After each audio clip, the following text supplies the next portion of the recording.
Okay, let's try this again. I have already done an intro once. I literally couldn't talk. My brain is so scattered right now. I'm so tired, even though I slept great last night. I slept absolutely incredibly. But this is more of a podcasty type thing. This is a practice run, so this is just me gonna be talking about random stuff while I practice the game, you know, not with any specific goal, you know,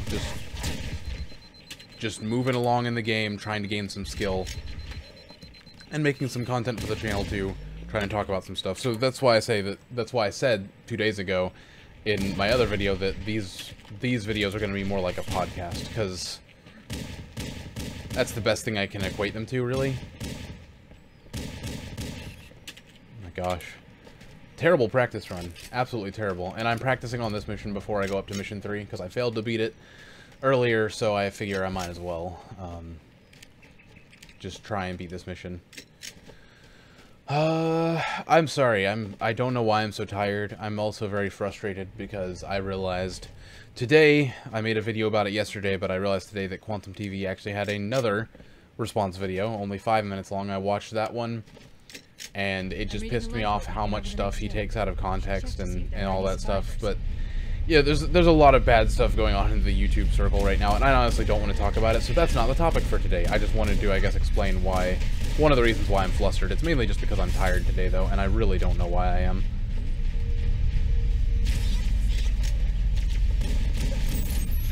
So,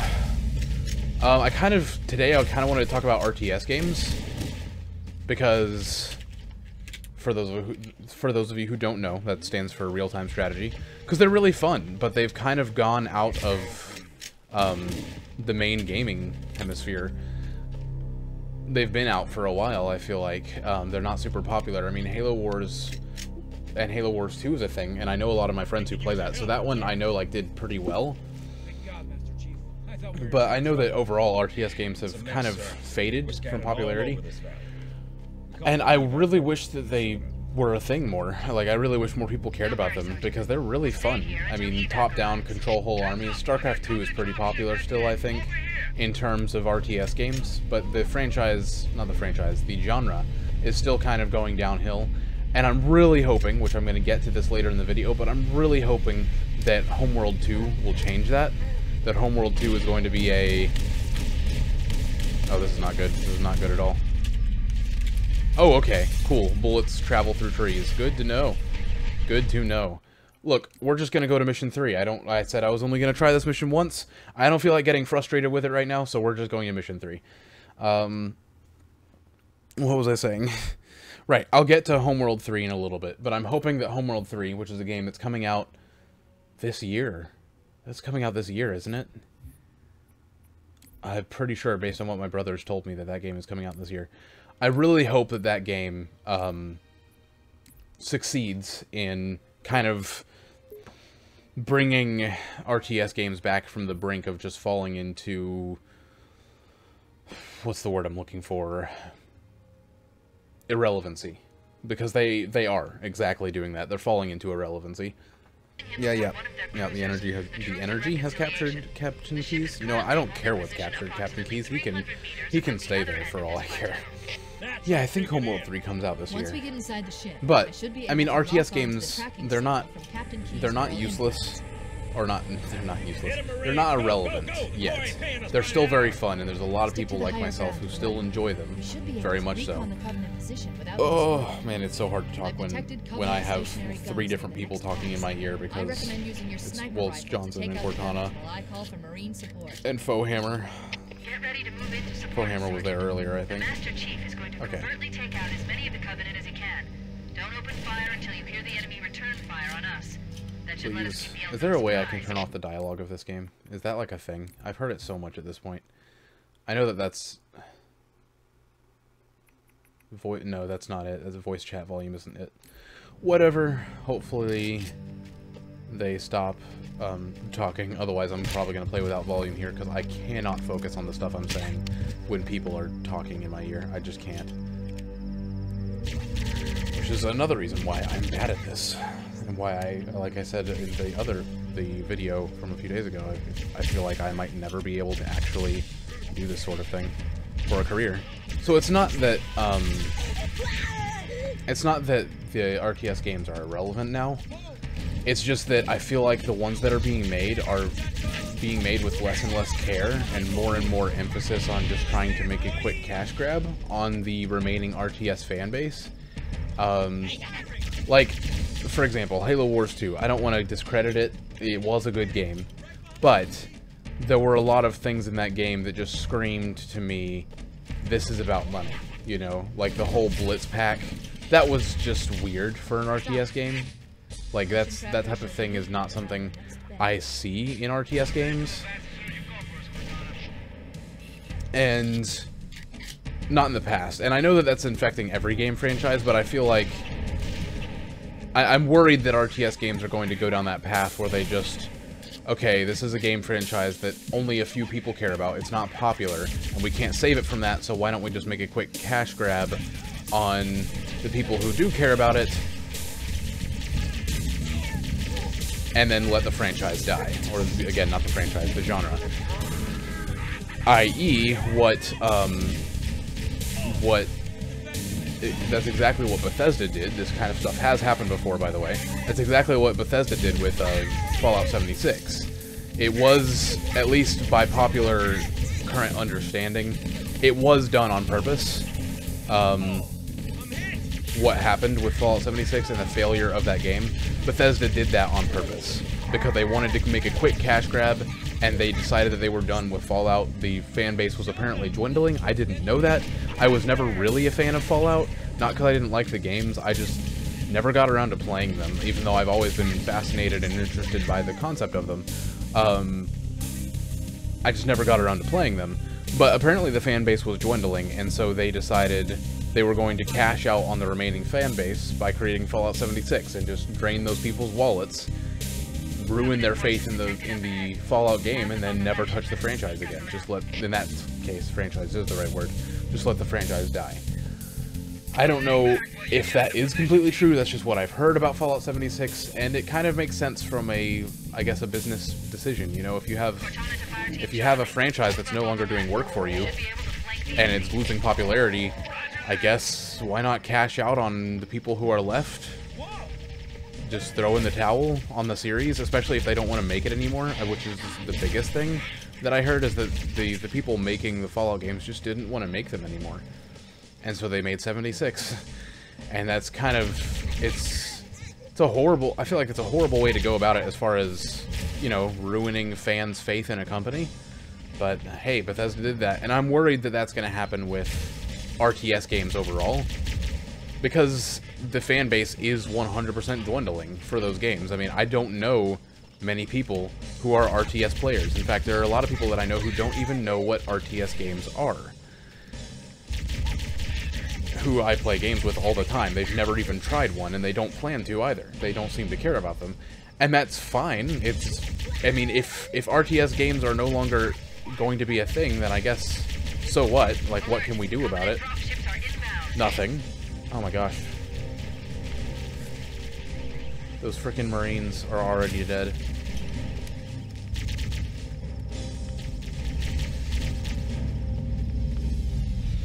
But I would rather not just never have any more RTS games made from, like, actual, like, significant developers and not just indie games. Indie games are great, don't get me wrong, but I do want, like, time and money put into some RTS games, you know? What the hell is happening? Why am I not getting reinforcements if all my Marines are dead? It usually means there's a Marine hiding somewhere who's not coming out of hiding. Okay, now that I'm past that segment of doing terrible, because I am doing terrible, and it's not because I'm talking about stuff, it's because I'm rusty and tired. Oh, there's more people? I thought I killed everyone. What was I saying? Right, just RTS games going into irrelevancy, and the fact that I think Homeworld 3, hopefully, I'm hoping it doesn't go with the trope of cashing out on RTS games. I hope it's actually a good game. And I have faith that it will be, because Homeworld is quite a loved title for a lot of people who are RTS fans. Actually, I don't even know if I can say that, because a lot of people who I know who play RTS games don't know what Homeworld is. But the people who have played Homeworld that I know of, which actually is not many people, love that game. Yep, there you are. This is the reason why I didn't get reinforcements. Because of this coward right here. That's the reason why that whole situation was so bad, because he decided to run away and I didn't get Marines to help take out that elite, which made a bad situation for me early on, and it carried over into everything else.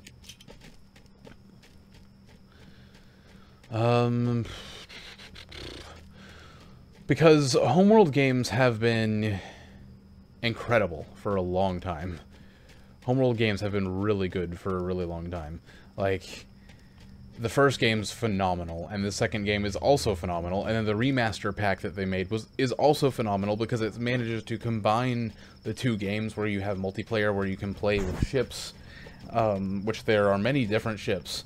You can play with ships from both games, which is just so awesome to me. Like, it opens up so many more, like, combat options and interesting multiplayer combat dynamics. It's so fun, and, well, okay, I should explain, for those of you who don't know what Homeworld is.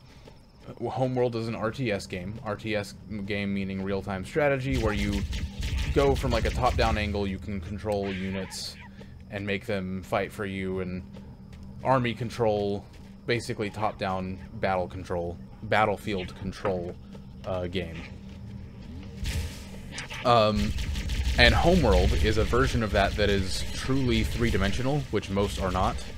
Most RTS games have some 3D elements, like, they have 3D falsehoods, I guess I could call them. You've got, like, StarCraft with its air units, or, even worse off, as far as a falsehood, would be, the Halo Wars, games with their flyer units, because, yes, these games have flyer units, but that's not actually three-dimensional. It's just a type of unit that has a animation that makes it look like it's floating off the ground, and a designation that it is an air unit, and can only be attacked by certain units, and can surpass certain terrain. That's what I meant to say after that, and stuff like that, as opposed to Homeworld, where you, or even as opposed to real life, where there is actually, you know, differences about being in the third dimension, going up and down and on the Z-axis as opposed to just the Y-axis. Well, in Homeworld? Yes, that is the... No wonder I'm getting so confused. There's so many things going on in my head, like so many different words floating around. Homeworld, in that game, that is exactly the case. You can use the Z-axis just as much as you can use the X and Y. The third-dimensional... Now, the controls might be a bit wacky, because it's hard to create a truly 3D game on a console. Or not on a console, on a PC. It's a PC-only game. Man, I am so out of sorts. Like, my language is just not working. But it's so difficult to make a truly 3D video game in general. I mean, I feel like it might not be now, but it was. It most certainly was.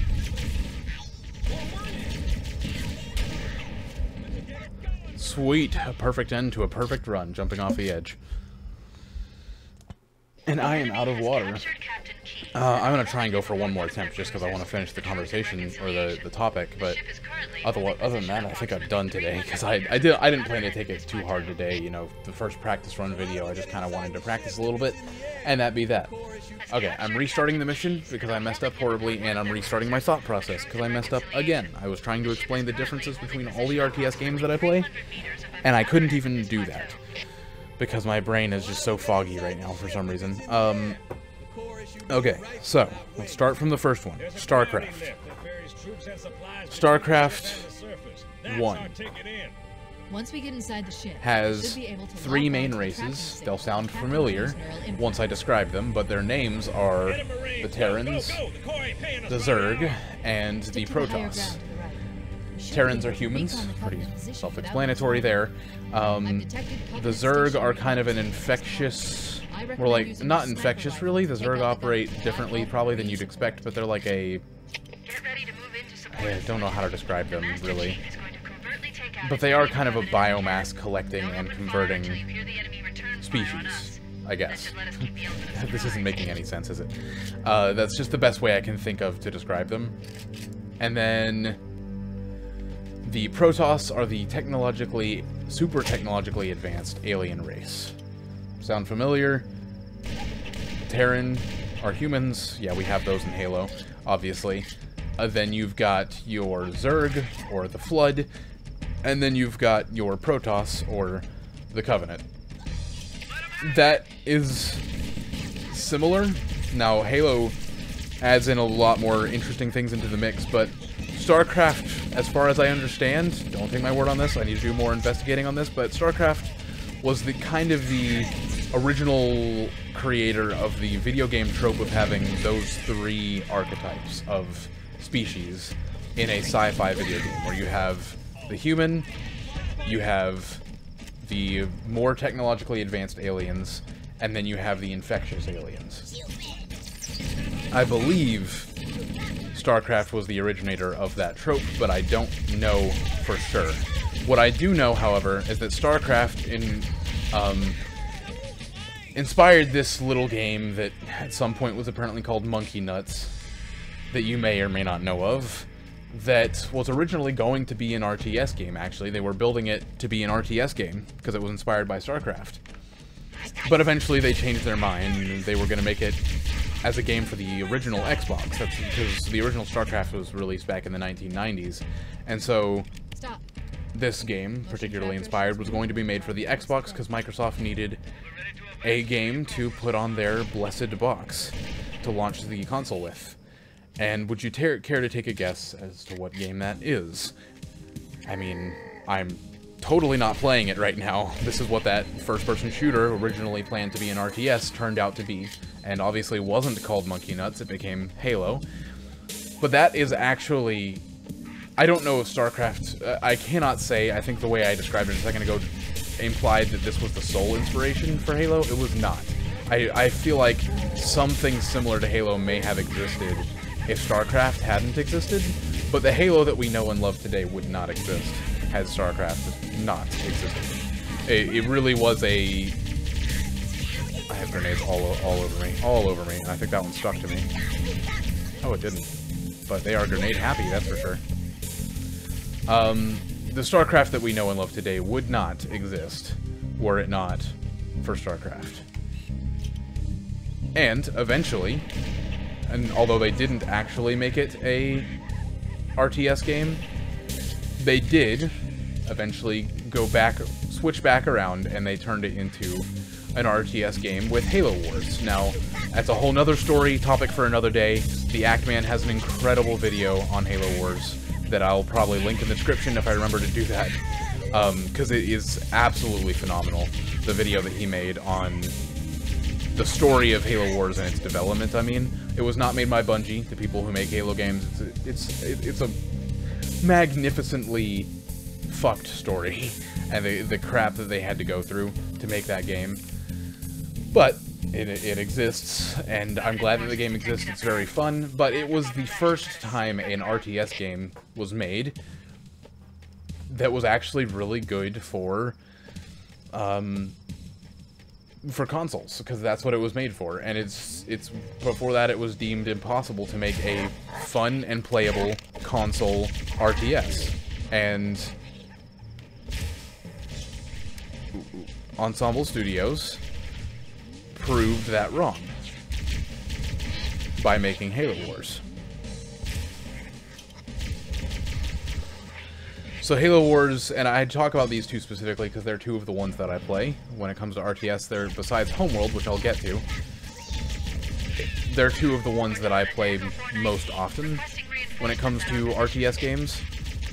Although I actually don't find myself playing Halo Wars that much these days, because StarCraft is just better, by my opinion.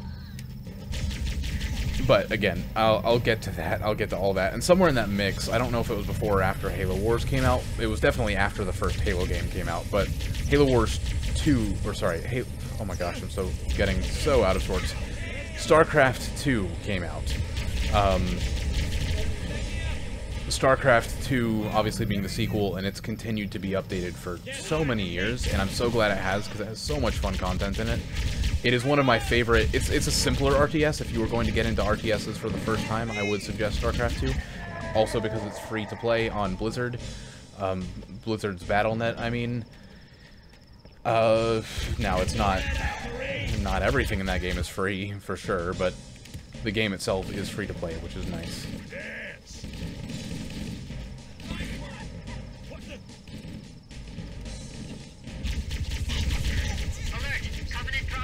Okay, that's what I was waiting for, the Covenant dropship. Nice shot. Going in. I'm with you. Right, so obviously Halo Wars is made, and then Halo Wars 2 is eventually made, and like I said, StarCraft 2 is somewhere in that mix. Great games that essentially just amount to... I mean, the Halo Wars games just fit into the story of Halo, you know, themed like Halo. StarCraft, like I said, you've got the 3 main alien races. You can play as any of them from the get-go, which is a step up from Halo Wars, where you can only play as the humans of the Covenant. And that was from the very first game that you could play as any of them. And then you've also got the campaigns. You have the 3 different campaigns, one for each of them. And then you also have the story campaign edition, Brood War in the first game, which was an additional, at least one campaign for each alien race. Or, oh, sorry, for each race, not just aliens, including the Terrans. All really phenomenal stuff.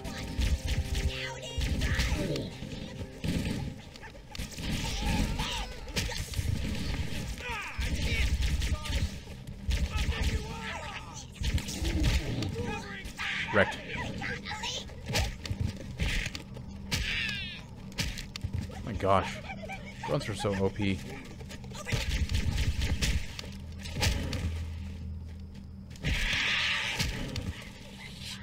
directly under the ship now. Good work, Marines. If we're gonna board that thing, we need a plan. The Covenant use a gravity lift to move troops and supplies between the ship and the surface. And StarCraft 2 is the same way. You can play as all 3 races. Each one is phenomenally different from each other as far as... I mean, the basic rules are the same of the game, but the best build strategies for each of the 3 races in the game is very different, and so it's very interesting to try and actually get good at the game, because it takes some practice to get good at that game.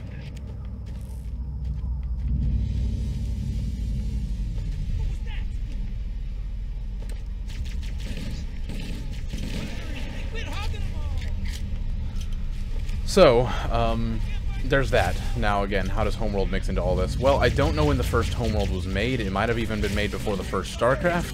In fact, I think it might have been. I don't know. But Homeworld was a truly 3-dimensional game. Whereas, with the... and I've touched on this before, but with a game like...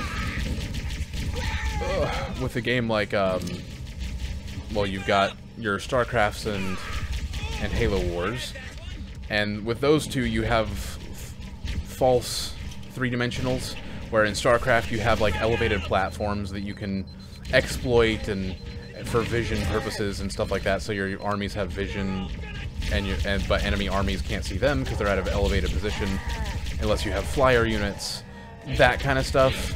And you have some units that can surpass that terrain, like you've got a Reaper in StarCraft that can jump up walls and that sort of thing, but for the most part units can't do that, and so you have to find like a ramp of some sort to be able to get past that kind of stuff. So, you know, it imposes limitations and it has its quirks and stuff, but none of it compares to... And by the way, Halo Wars has the same thing, and then you've got flying units that aren't actually technically 3-dimensionally advantaged. They operate differently with some of the 3-dimensional illusions of the map, but the engine doesn't run in 3 dimensions for most of these games, as far as I understand. You know, it's just an illusion of 3 dimensions in a 2-dimensional world, basically. And Homeworld is not at all like that, because Homeworld is a space RTS, and that's the thing I hadn't said before. It is an RTS that exists in space. And so you actually have full use of the 3 dimensions like you should, even though the controls are a bit quirky at times, and it's easy to get confused. I feel like with Homeworld 3, even Homeworld 2 controls were a little bit quirky sometimes. With that, I really hope that Homeworld 3 could use to benefit from just, you know, perfecting the 3-dimensional control scheme.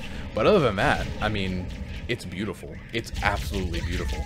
The game is, I mean, and the fact that you can actually use 3 dimensions to your advantage. The Z-axis is just as usable as the X and Y axis.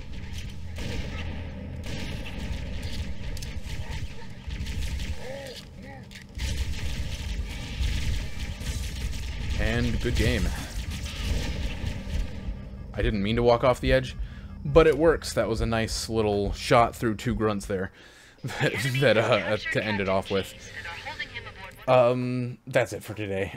I've been rambling on about RTS games. I mean, I guess there's no point that I wanted to make specifically with this. It's just Homeworld 1 and 2 came out, and then they had the remaster, like I already mentioned, and those games were incredible. I still play them, and I will never stop playing them unless Homeworld 3 is just that much better, and I hope that it is. I hope it gives me a reason to stop playing the first 2 games. I hope that it's so good that it makes me not want to play those games outside of nostalgia effect. Because I've grown up with these games, including StarCraft, just like I have Halo, actually. I haven't really talked about them as much on the channel, but they are Halo to me. They are not Halo to me. They are similar to Halo to me, because they're something that I played almost just as much as I've been growing up, and I really, really hope, now that Homeworld 3 is coming out, after so many years. Let me look up. When did Homeworld 2 come out? Oh, wait, no. Is that true?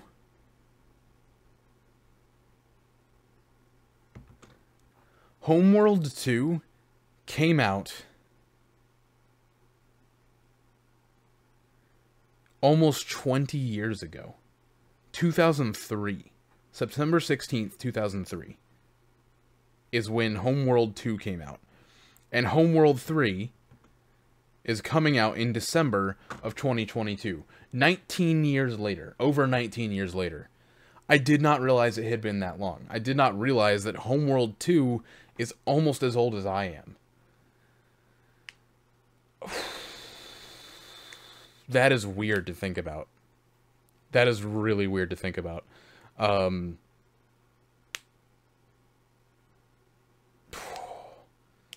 I hope the Homeworld 3 delivers. I'm actually going to go watch some trailers after this, and I might even react to them since this whole thing happened. Ugh, that is so weird to think about. It's been 20 years? When was Homeworld 1 made?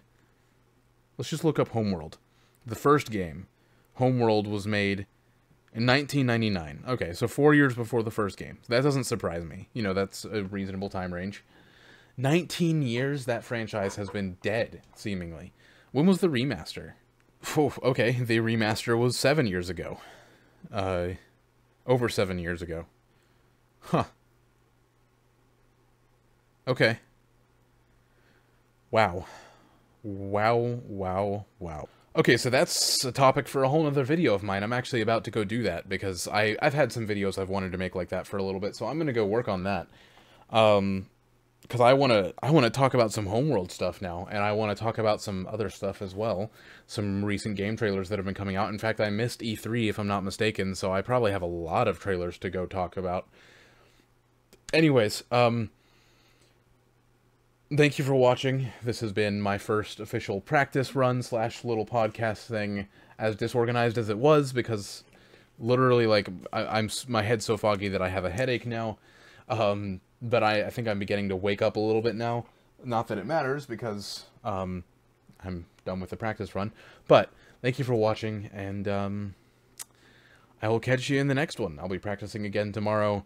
I should have time to make another video tomorrow, but if not, then you'll see some more content of me talking about Homeworld or whatever other game trailers I want to review and react to, because I'm excited for some future games and becoming worried about other future games that I used to be excited about. So I guess you'll be hearing about that in whenever I get around to posting those videos. Yeah, Go do some stuff that makes you uncomfortable. And I will catch you in the next one.